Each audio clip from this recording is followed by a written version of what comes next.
In today's show, we appreciate the special season Shaedon Sharpe is having. Spoiler alert, it's probably not one of the 10 best in Blazer history, but he's still really stinking good. Welcome to Locked On Blazers. Let's get into it. You are Locked On Trailblazers, your daily Portland Trailblazers podcast. Part of the Locked On Podcast Network, your team every day.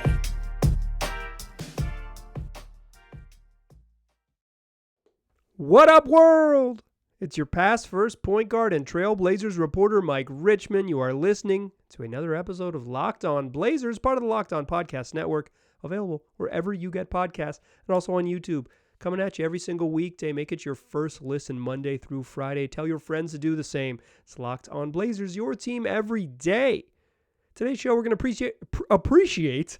First of all, we're going to appreciate saying that word. Then we're going to appreciate Shaedon Sharpe. The rookie has been really special this season. A friend of mine asked me where this season ranks. And instead of ranking it, I'm just going to try to appreciate it. But we'll talk rankings regardless because I'm brave. And if you ask me a question, I'll at least try to answer it. Then we want to talk about the Knicks pick. The Blazers are going to get a second first-round pick in this draft. In addition to their own, they're going to receive a pick from the New York Knicks. And I think that is meaningful for a variety of reasons, mostly because you can trade it to the Chicago Bulls. We'll talk about that in the second segment. And then to close the show is Tank Watch. We're in the final week of the season. The Blazers, if they believe in themselves, can have the fifth worst record in the NBA. We will look at who's behind them or ahead of them or however the standings work when you're trying to lose and what they need to do to close out the year. They need to lose all their games, but we'll get into the nitty gritty of what that looks like and the rest of the teams around them vying for that fifth best lottery odds. But first, let's talk Shaedon Sharpe. He's been great. 3 straight games with 25 points and 5 assists, 4 straight games with 25 plus. He's over his last 7 games, he's averaging 24.7 points, 6 boards, and 3.9 assists. That's as a starter, 25, 6, and 4 on 46% shooting, 42% from 3, and 79% from the free throw line. He has been more efficient with a bigger role. He was shooting prior to moving into the starting lineup 35% from 3. 7 games, small sample size, all that, but he has been tasked with a bigger ask, right? Like, hey, we need you to do more. The ball's going to be in your hands. You're going to play 36, 38 minutes. You're going to, huge minute load, huge responsibility load. You're going to carry the offense. You're going to be our go-to player down the stretch in close games against OKC and a close game against Minnesota. We are going to run offense through you. And before you were the fourth guy and the fifth guy in some lineups. Now you're the guy, and we're going to run sets to get you the ball in your spots and let you go to work. And he's been more efficient. And a friend of mine sent me a text message. Friend, you know who you are. You're not getting a shout out. A friend of mine sent me a text message. It said, where does Shaedon Sharpe's season rank among all-time Blazers seasons? And I said, this is a question for the podcast. Why are you giving me homework? But then I said, okay, I'll just do it for the podcast. I want to say this. Shaedon's averaging on the year 9.4 points, 2.8 boards, an assist, half a steal, and 0.3 blocks. On the year, shooting 47.5% from the field and 36.8% from 3, and weirdly 72% from the free throw line, 71.6% from the free throw line.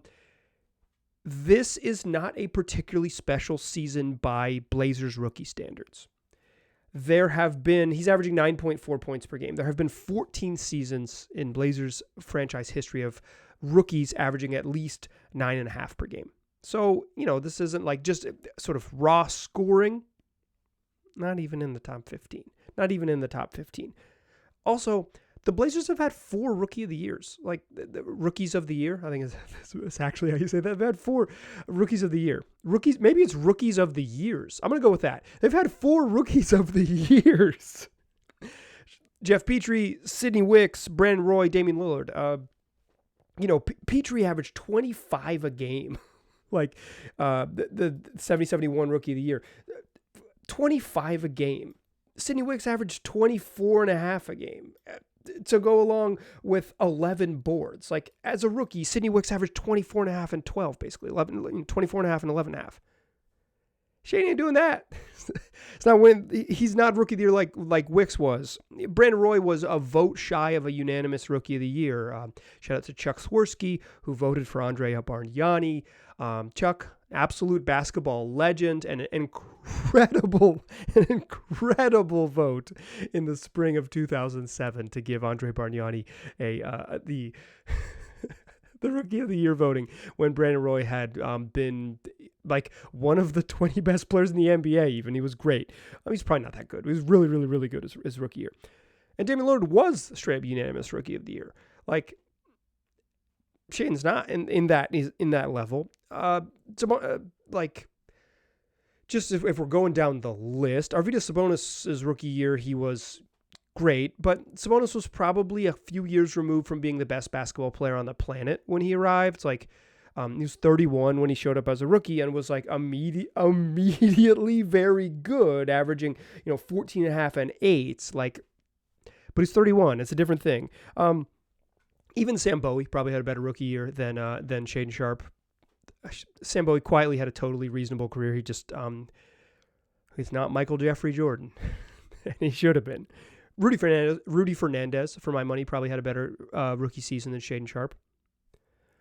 A guy who I just didn't see, Kelvin Ramsey. Like, he's like someone whose name comes up in when I reach back into Blazer history, just someone I totally missed. He was a Blazer for 2 seasons starting in 80-81 was his rookie year. I was born like 7 years later.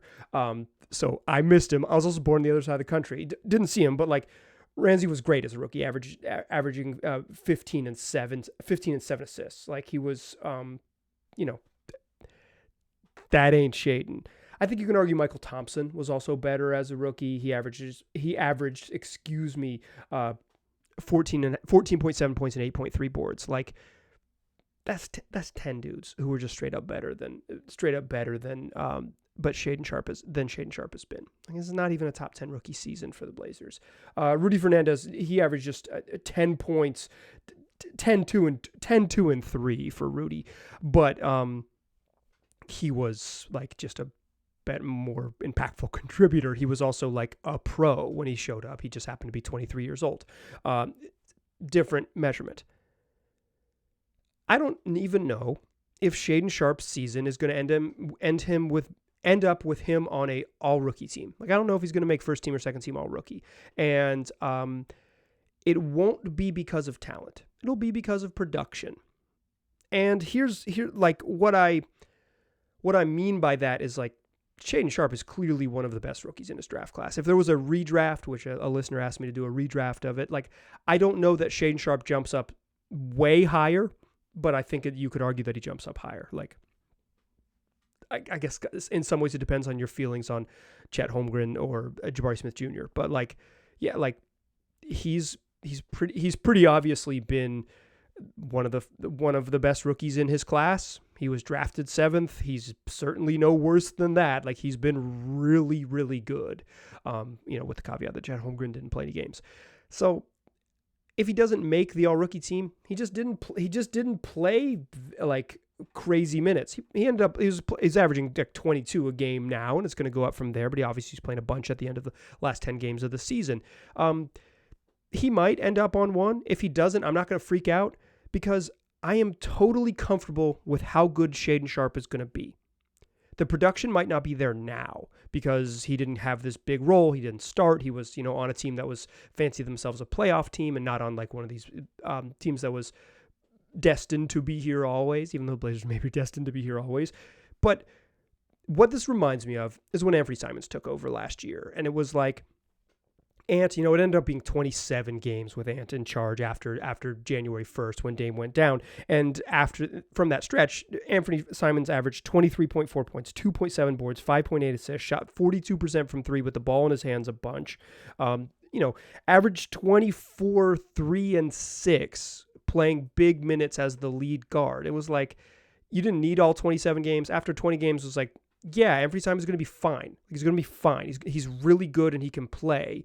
And the question was, how does he fit? Because if you gave him a big enough slice of the pie, he was able to fill it without losing his efficiency. And that's kind of how I feel about Shaedon Sharpe too. Like I mentioned, since he's been a starter for 7 games, 24.7, 6 boards, 3.9 assists, 42% from 3. Like he's just been really good. I'm not worried about his current production. So I'm not worried that this is, like something like the 11th or 13th best rookie season in franchise history. An interesting thing to look up for the podcast. But what it is this stretch makes me very comfortable in the player he's going to become. So all rookie team, whatever it might be, national ranking, whatever it might be, all that stuff is like, dude could play. Dude could really hoop. And when they've given him more on his plate, he's picked it up and you've seen the struggles. The struggles last a game and a half. And he's like, okay, now I get how to attack pick and rolls. Now I get how to attack screens. Oh, Herb Jones all over me. Okay, I don't really know how to get loose. Okay, give me a little more competent point guard in Skylar Mays. Jaden McDaniels, who might make a friggin' all-defense team this year. He can't guard me down the stretch. He can't guard me. I'm not worried. Like, he is learning on the job without losing efficiency, and he has filled the space offered to him in the way that Anfernee Simons did. And the question is, how does he fit? The Blazers will have to answer that with what they do this summer. There's no reason to speculate on it right now. But here's what I think. If you play next to Damian Lillard, you're not going to have this role, this size of role, all of these things, right? Like, it's just going to be different for you. All of it's going to be different for you. So what the question is can you bring 60% of this at the same efficiency every night, and then when you need more, you're capable of doing more? 60% is 14, 3.5, and 2.5.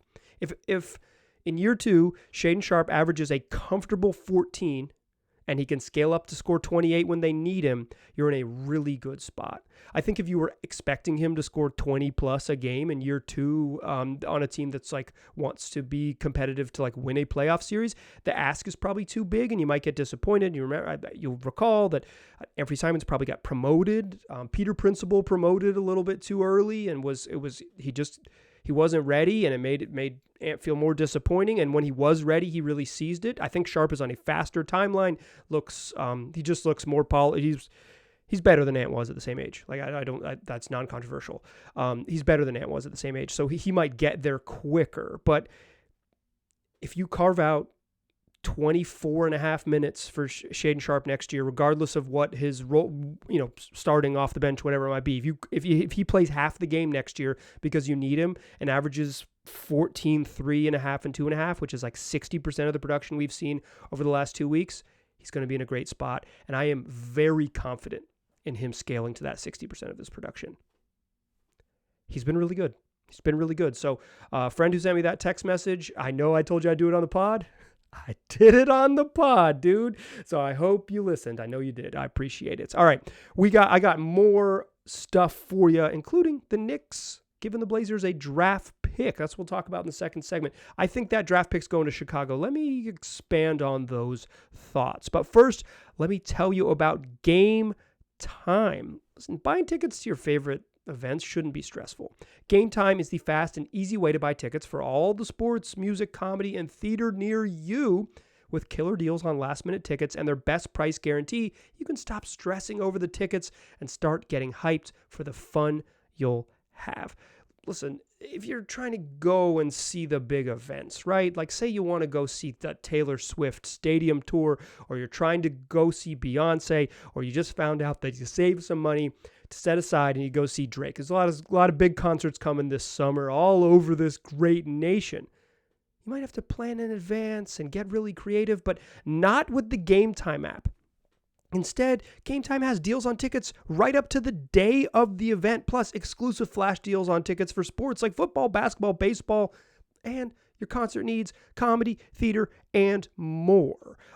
You can get images of your seat before you buy, so you know exactly what to expect when you arrive, and you can buy the tickets in a couple clicks. So download the Game Time app, create an account, use the code LOCKEDONNBA for $20 off your first purchase. Terms apply. Again, create an account, redeem the code redeem code LOCKEDONNBA for $20 off. Download Game Time today. Last minute tickets, lowest price guaranteed. All right. Blazers got a draft pick, y'all. They're going to get their own, which we're going to talk about to close the show. But the New York Knickerbockers, congratulations to Hefty Lefty Julius Randle, heart of the city Josh Hart, and Jalen Brunson, who sure would have looked pretty good if he had just stayed in a certain city in Texas.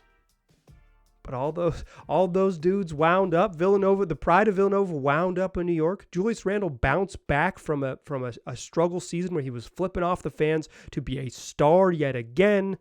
Tibbs found a way to play the rookies and get the most, or the young guys rather, get the most out of folks like Emmanuel Quickley and Miles McBride. RJ Barrett has been totally reasonable. They've got some okay minutes from the bigs, and Mitchell Robinson, Isaiah Hartenstein. They've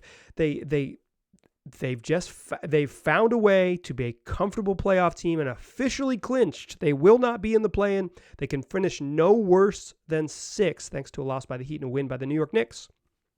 Which means the lottery-protected pick traded in the Josh Hart, Cam Reddish deal and sent to the Portland Trail Blazers is coming this summer. Right now, it's projected to be the number 23 pick in the draft. Useful for the Blazers because they can go into a draft that many people think is pretty deep. They can take a rookie with number 23, add him to the stable, figure out how it works, get a cost-controlled player, trust your front office to nail a draft pick and go on from there. But they're not going to do that. They're going to trade this pick to the Chicago Bulls. I'm not reporting that. That's my best guess. I've said it a bunch on the show. I've said it like many, many times. I've said kind of just in passing, I think they're going to trade this Knicks pick to the Chicago Bulls, and let me flesh out why I believe that to be the case. First, the Blazers owe the Bulls a lottery-protected pick through 2028 as part of the Larry Nance, Larry Markkinen, Dennis Jones Jr. three-way trade with the Chicago Bulls and Cleveland Cavaliers. The Blazers have missed the playoffs each of the past 2 years. They've been in the lottery, so they have not given that pick to the Bulls. They still owe it to Chicago. It's just sitting there. They're going to miss the playoffs again. Blazers are officially eliminated. They're going to miss the playoffs again. So the Bulls, they're still on the hook, owing a Bulls a pick. But the Blazers have also kind of pretty much blatantly, insinuated that they're itching to make a big old trade. And if they make a big old trade this summer, they're going to need access to all of their future picks to facilitate said big old trade. Which means they got to give something to the Bulls to make it happen.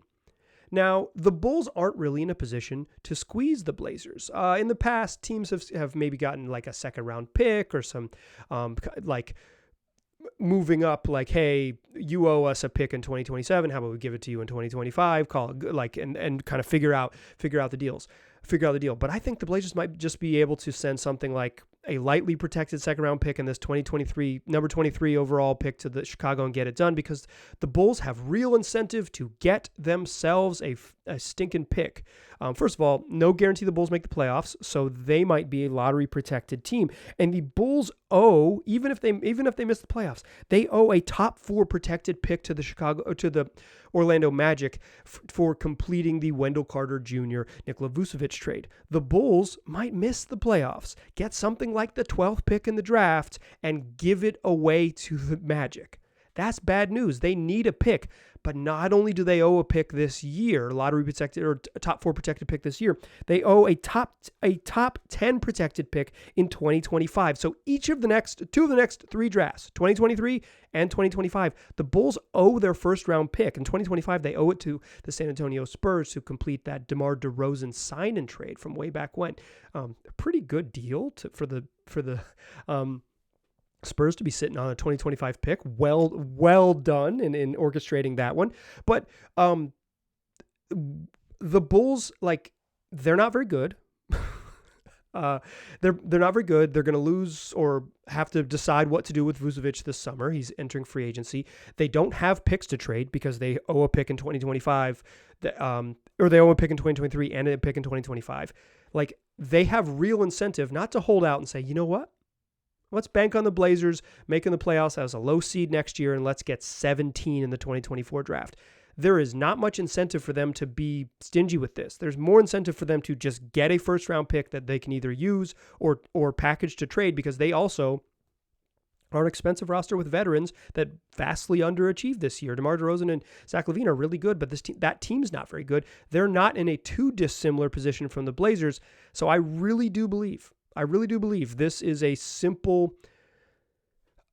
pretty simple exchange in which the Blazers just say, hey, we got what you want in this 2023 first round pick. You're not going to have your own. Take this, give us back. What it would be was they would lift the restrictions off the pick. The Blazers, instead of waiting for the future picks to convey, they'd say, okay, you have completed, you have, given us what you owe us. Now your future picks are no longer encumbered. And immediately on draft night, the Blazers would be able to trade their own pick, which is going to be like the 5th pick in the draft, plus a 2025 pick, plus a 2027 pick, plus a 2029 pick, plus swaps in 24 and 26. Like, all of a sudden, they can put a package together with all of that, and Anthony Simons, and the blah, blah, blah, and Nazir Little, and Yusuf Nurkic, and Shaedon Sharpe, blah, blah, like whatever. Literally every player on the roster, all the, picks and swaps for days to target a star. They could have the type of Godfather package, is that what it is, to target a star. Is that like a responsible team building? No. But I have said before, and I'll say again, it's like at some point they got to decide what they're doing. They got to decide if they're going to be irresponsible, cash in all those chips like Damian Lillard wants them to do, and go for it with Dame with the express understanding that it might super flop, or they got to stop lying to the man, lying to us, and just saying we aren't comfortable doing that. That trade's not there. It's not gonna happen, and go the other way. Go young. Go the other way. They gotta, this summer is the summer to make that decision, and that decision will be informed by getting all of their currently protected, encumbered, owed draft picks back from the Chicago Bulls by sending them this first round pick from the Knicks. Honestly, getting off of Josh Hart and getting a first round pick and a flyer on Cam Reddish is a pretty good trade. Good job by Joe Cronin. If that also leads to you getting your pick back from the Bulls, and you end up with like the number 1 overall pick, it's going to be one heck of, I kind of don't want to jinx too much or get people's hopes up too much on the number 1 pick thing, but you got a very high lottery pick. You get your picks back to be able to trade. All of a sudden you are a team that can make moves. And Joe Cronin has said he's, in contact always with Chicago. Wouldn't be surprised if they've agreed to the swap. That's just, I've said in passing that I thought the Blazers are going to send that pick to the Bulls. There are the specifics on why I truly believe it's going to happen, because Chicago has real incentive to get a first-round pick and not wait, because they're waiting on some other picks that they owe to other teams in the future. All right, let us close the show talking a little bit more about draft picks, the Blazers' own draft pick and their hunt for the 5th best lottery odds. We got Tank Watch. That's what we'll do to close the show, what the Blazers got left and who is around them in the standings that they got to hold off. It's time to lose. But before we do that, I want to tell you that today's show is brought to you by BetterHelp.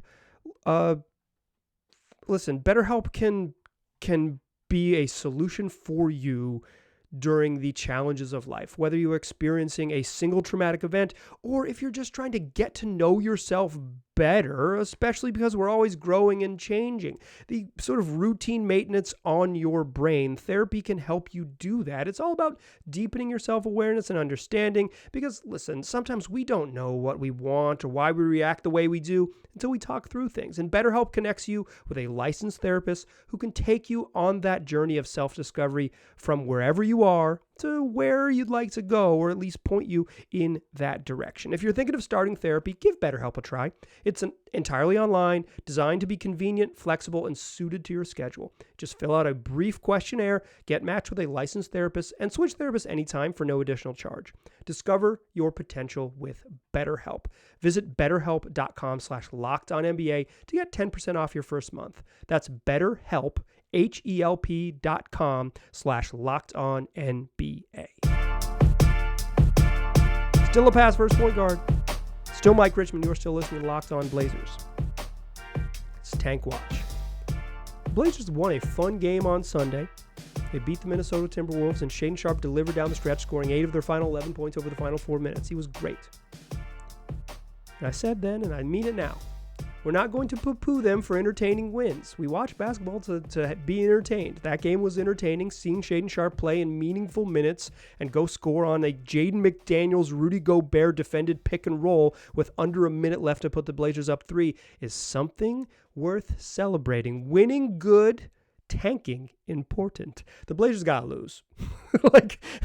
Even if they win down the stretch, I'm not gonna hate, but they gotta lose. They have dragged you, dear listener, dear Blazers fan, through a pretty depressing season. Then they pulled the plug and got all of their good players, sat them on the bench, signed guys off the streets to 10-day deals with the final 10 days, made trades at the trade deadline to get worse on purpose, create flexibility for the future, including this valuable Knicks pick that we talked about in the previous segment. They did this to get, this might have been part of the plan in October, quite frankly, but it was certainly part of the plan by the time we got to February. So they got to reward you by losing as much as possible and juicing their odds. Right now, they are the outright holders of the 5th best lottery odds, but they are holding off some teams. The Wizards, Pacers, and Orlando Magic are right behind the Blazers. As we sit here today, I'm recording this on Monday. It's one of the dead days in the NBA calendar because it's the men's NCAA National Championship game. Maybe should have switched that with the women's game. It was more fun, but what are you going to do? So nobody played tonight. So as we sit here, the Blazers are 33-45. Sole possession of the 5th worst record in the NBA. Right behind them, knocking at the door, the 34-45 Indiana Pacers, who have 3 games remaining. The Wizards are 34-44. The Orlando Magic are also 34-44. The Blazers got 4 games left. At Memphis, on the road against San Antonio in Austin, Texas, at the Clippers. Afternoon game, turnaround, afternoon game to close the year at home against Golden State Warriors. Clippers and Warriors will probably both absolutely need to win to close out the weekend. Blazers are not fielding like a particularly competitive NBA team, but they did just win when they were 19.5-point dogs on FanDuel. You got it wrong, FanDuel. Still the number 1 sportsbook in America, but you didn't know. Blazers massive upset on Sunday. Clippers and Warriors are still going to play those last 2 games. They're going to need to win. Memphis, we'll see, but they're good enough to beat the Blazers with. Memphis has not pulled the plug yet. They rolled out their guys in their last game. I assume they will again, but worth checking the injury reports for sure because Memphis is pretty comfortably locked into where they're going to be. That San Antonio game. San Antonio's professional losers. This is a team that can absolutely lose. They got the 3rd worst record in the league. They locked into one of the bottom 3 records in the league. This team can lose. This team can lose. That's going to be a battle for the ages, not between the players. That's the stupidest thing about it is Justin Champagnie is not trying to lose. Zach Collins ain't trying to lose. Keldon Johnson's not trying to lose. Greg Popovich isn't trying to lose. The front offices are trying to lose. They're putting out as little talent as they possibly can on the court. And Nate Williams III says, sorry, Joe. But I'm going to hit a big 3 and make this lefty layup in transition when I probably should have passed the ball anyways. And we're going to go up 3. Let's go. I would say the Blazers very possible to go 0-4, but 1-3 is definitely on the table. That would leave the Blazers with 34 wins. You lose out, you're golden. You already have it. You lose it. You keep losing. You're golden. You win 1, it gets dicey. It could become a coin flip. Orlando 34-44, game back of the Blazers right now. They play 2 games against Cleveland at home. In theory, I think the Cavs need to keep winning. Not really. They don't really need to because it's unlikely that they got because they're 3 games ahead clear of the Knicks and they're 2.5 games back of the Sixers. They're just pretty unlikely to jump to 3rd. They're pretty unlikely to fall to 5th, but you got to protect yourself. Give yourself a chance. They're going to try to win both those games at Brooklyn and then at Miami to close the season for Orlando. Miami, fighting to get a home court play-in game. That's incredibly important. And then at Brooklyn, they're in 6th. They will, because that's not the very last game of the season, I believe Brooklyn will still need to win. So I think Orlando's going to play 4 East postseason teams that all need to win. Orlando, they're good enough to beat, I think, all of those teams. Cleveland's really good, but they're good enough to win all of those games. But I think 0-4 is on the table for Orlando. Blazers got to lose. The Wizards, 34-44. They play the Bucks, who have not called it yet, but they have been a team that has held some folks out all season long. Haven't called it yet, though. If this was next year, Giannis Antetokounmpo is short of the minimum to qualify for MVP. So you'd get Antetokounmpo playing in this game against the Wizards, which would be literally the reverse of what we want, right? A team trying to lose like the Wizards would be incentivized to lose even more, but at least teams would get to see, fans would get to see Giannis play one more game. So against the Bucks, at Atlanta, against the Heat, against the Rockets. Wizards-Rockets, final game of the season is going to be a tank-off for the ages. For the ages. One of the great, we're going to lose this no matter what games you'll ever see to close the season. Shout out to the NBA schedule makers. A really, really special one. I think the Wizards have 0-4 in them. Blazers, like Bucks at Hawks versus the Heat, and then the Rockets game, which is a toss-up. Certainly the winnable game on the schedule there with the Rockets, but the Hawks are, they're in the mix to try to avoid slipping down to having to play 2 play-in games. They absolutely need to win. The Bucks are fine. Like, they are going to probably play out to just clinch home court advantage, but over the Celtics, which they have a 2-game lead. But so having it be tomorrow's game helps. The Wizards, they're probably going to lose that one. I think they're a maybe with a win, right? Blazers got to keep losing. Then the Pacers, 34-45. They have just 3 games left versus the Knicks, who again could catch the Cavs, so I think they'll play it out. Against the Pistons, all-time great tanking team. Really, the Pistons are epic, 1-21 in their last 22 games. And then at the Knicks, when the Knicks probably will have nothing to play for. So the Pacers could conceivably win 2. I think you're pretty comfortable with them winning 1 home against the Pistons. They're going to end up with 35 wins. They're probably not going to catch the Blazers. So really, Portland just got to lose out, because Orlando could definitely lose out and the Wizards could definitely lose out. Both those teams would end up with 34 wins. The Blazers would end up with 34 wins. If all of the teams are tied, it's decided by a coin flip. You got to lose. That game against the San Antonio Spurs, incredibly important. Never, not since all of last season when the Blazers did this to you before, have you rooted for a team to lose so miserably. Please don't put us back here again, Portland Trail Blazers. Please don't. Please. I can't look at the schedule last week of the season and count losses. Don't do this to me. Don't do this to the fan base. Nobody deserves this. Damian Lamont Ollie Lillard Sr. doesn't deserve this. Damian Lamont Ollie Lillard Jr. doesn't deserve this, man.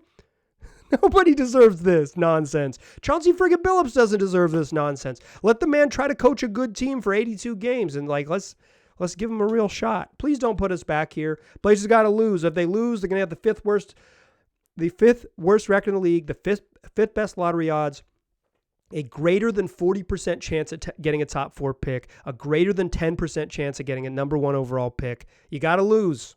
Got to lose them all. That's how champions are made. Okay, I'm out of here. Thanks for listening to the show. I appreciate you. I'll talk to you soon.